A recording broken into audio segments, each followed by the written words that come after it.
नमस्कार सांग माने जय जगन्नाथ। महाशिवरात्रि किपरि पालन करिबा, घरे किपरि पूजा करिबा, जो माने न रही पारिबे से माने किपरि व्रत पालन करिबे, कौन भोग लगाबे सेही विषय आमे जानिबा। चलित वर्ष फेब्रुआरी 26 तारिख रे ए महाशिवरात्रि पालन करा जाउ अछि। शिवरात्रि जो माने निष्ठार सह पालन करती तांकर सबु इच्छा पूरण होइथाए। फाल्गुन मासर कृष्ण पक्ष चतुर्दशी तिथि रे महाशिवरात्रि पालन करा जाए। महाशिवरात्रि देश विदेश रे पालन करिथांती। भक्ति भाव रे यही दिन शिवं को पूजा कले शिव संतुष्ट होइथांती आउ सकल मनोवांछा पूर्ण करिथांती। एही दिन धरापृष्ठ रे ज्योतिर्लिंग रूप रे शिव आविर्भाव होइथिले, तेणु एही दिन को शिवरात्रि और शिवंक जन्मदिन रूपे पालन करा जाई थाए। यही दिन शास्त्र रे अछि शिव और पार्वतींकर विवाह होइथिला। पुराण अनुसार यही दिन देव और असुर मानक द्वारा समुद्र मंथन समय रे सेथिरु बाहरी थिबा समस्त विष को शिव पान करी धरापृष्ठ को विपदर उद्धार करिथिले। एही रात्र को जागर रात्र मध्य कुहा जाए। समस्ते महाशिवरात्रि व्रत रखिपारे। जो माने व्रत करिबे मनरे मानसिक संकल्प करी व्रत करिबा उचित।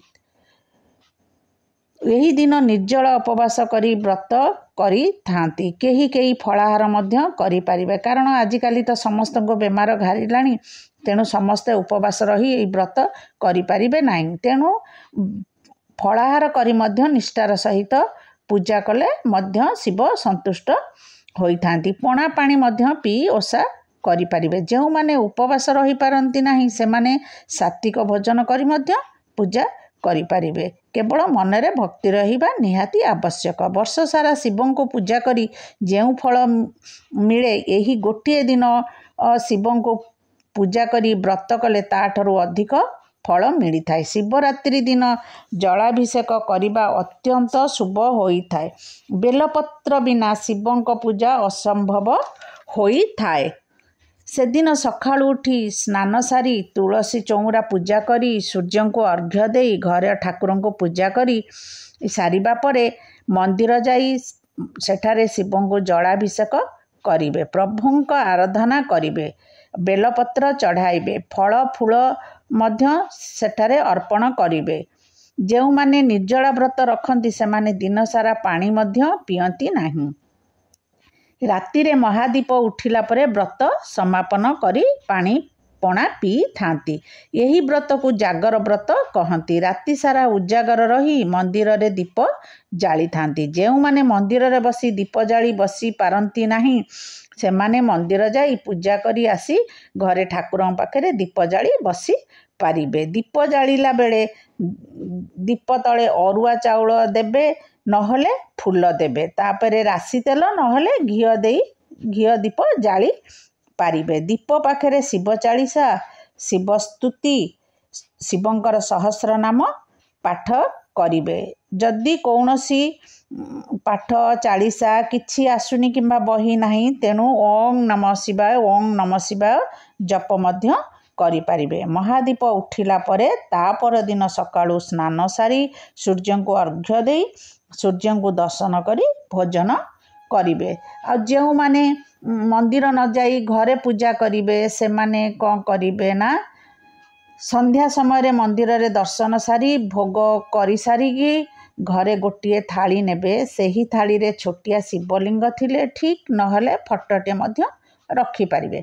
जदि पारिबे अटारे नहले माटी रे मध्य शिवलिंग तैयारी करी थाली उपरे रखिबे।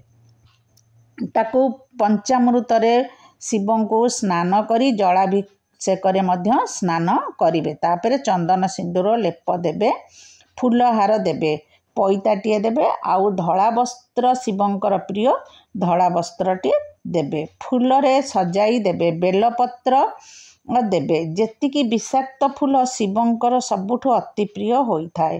अरख, कनियरी, केतकी, मंदार, नागचंपा, गयस, धला दुदुरा, कला दुदुरा, टगर एही सबु महादेवों को फूल लागी करा जाई थाए। महादेवंकर सेही शिवरात्रि समय रे केतकी फूल मिली थाए। फूल सहित फल मध्य शिवंक पाखरे अर्पण କରିବେ। ସଂକଳ୍ପ କରି କଳସଟିଏ ବସାଇବେ। ସେଥିରେ ଚନ୍ଦନ ସିନ୍ଦୁର ଦେବେ, ଫୁଲ ଦୁବ ବରକୋଳି ପତ୍ର ଦେବେ। ତଳେ ଅଳ୍ପ ଚାଉଳ ରଖିବେ, ନହେଲେ ଫୁଲ ରଖି ତା ଉପରେ ଦୀପଟିଏ ରଖିବେ। ଘିଅ ଦେବେ। ଯଦି ଘିଅ ନ ହେବ ତାହେଲେ ରାଶି ତେଲ ଦେଇ ମଧ୍ୟ ଦୀପ ଜାଳିପାରିବେ। ରାତି ସାରା ଉଜାଗର ରହି ଦୀପ ଜାଳିବେ। ଆମର ତ ଲିଙ୍ଗରାଜ ମନ୍ଦିରରେ ମହାଦୀପ 10:30 11ଟା ସୁଦ୍ଧା ଉଠି ଯାଉଛି। ସେ ପର୍ଯ୍ୟନ୍ତ ବସି ଦୀପ ଜାଳିବେ। ମହାଦୀପ ଉଠି ସାରିବା ପରେ ପଣା ପାଣି ପିଇ ପାରିବେ। ଶିବସ୍ତୁତି ଶିବ ଚାଳିଶା ପାଠ କରିବେ, ନହେଲେ ଓଁ ନମ ଶିବାୟ କହି ବସିବେ। ତା ପରଦିନ ସକାଳୁ ସ୍ନାନ ସାରି ଶିବଙ୍କୁ ଦର୍ଶନ ସାରି ପୂଜା ଶେଷ କରିବେ। ଓଁ ନମ ଶିବାୟ। ଜୟ ଜଗନ୍ନାଥ। ନମସ୍କାର।